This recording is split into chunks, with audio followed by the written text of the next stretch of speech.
Hey everyone! My final video from last season seems like a prescient warning. Maybe it was. In his best-selling book, Blink, The Power of Thinking Without Thinking, Malcolm Gladwell explores thin slicing, which is essentially an intuitive capacity to instantly assess what needs doing and then doing it, the most interesting cases of which involve saving lives or avoiding disaster. Have a look at this lengthy piece in the context of the still unfolding weather disaster on the coast. The response to yesterday's post reminded me that I've never really explained why I'm doing this. Lock yourself down for a moment. I'll make this worthy of your time. And enough about making the bed. I'm leaving today, okay? For much of my 33-year career with Environment Canada, I was embedded in the emergency management community. My goal was and is to make weather information more consumable in the service of decision-making. There is a long-standing issue around weather coordination at Whistler. The issue attracts little attention and even less scrutiny, except for me. I've been trying since the early 90s to get the attention of Whistler regarding the quality coordination and presentation of weather here from a public safety perspective. I've engaged many locals, employees, and organizations professionally and personally at Whistler.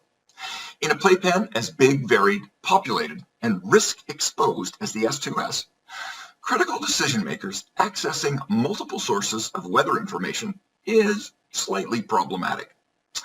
Naturally, it won't matter until it does, and then it will really matter. That's what black swan weather events do. They blow all our conceptions about the outer limits of risk to smithereens.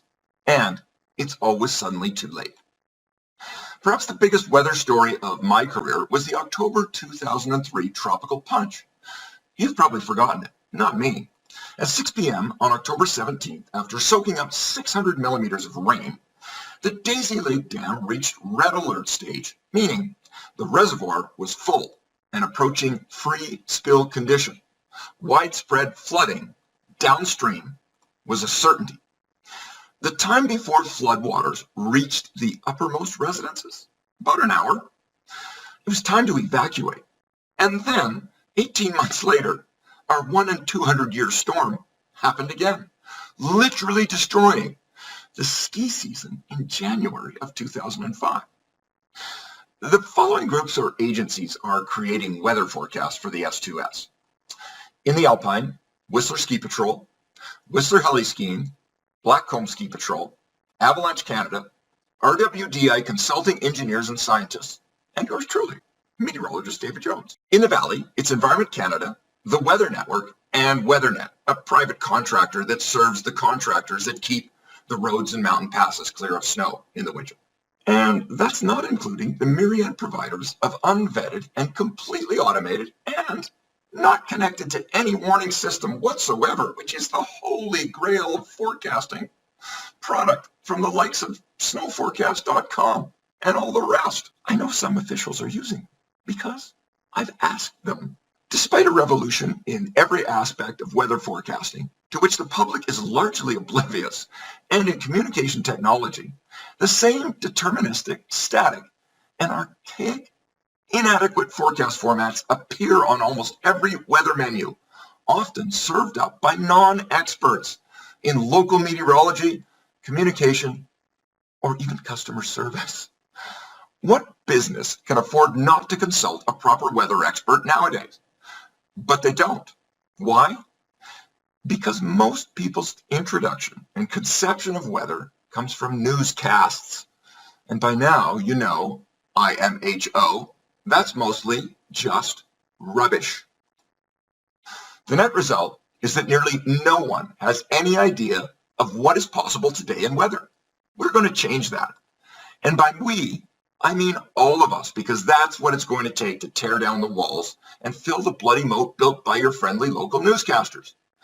Perhaps now you understand my sarcasm and contempt for the climate emergency declarations in this part of the world and for the legacy media, and why my web icon and slogan mock the brainless activists that now, somehow, command even the smartest of people's attention.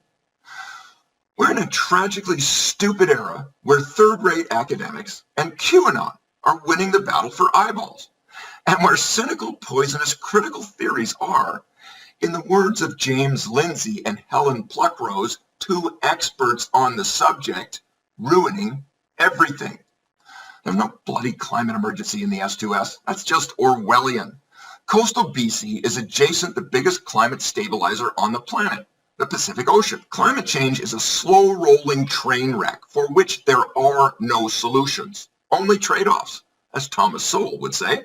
And as the economists are trying to tell us if we only listen, there are more immediate risks that deserve our attention. I happen to think weather in the sea to sky is one of them. So go ahead, be my guest, and tell me why I'm wrong about any of this. Cheers, and enjoy the rest of the day.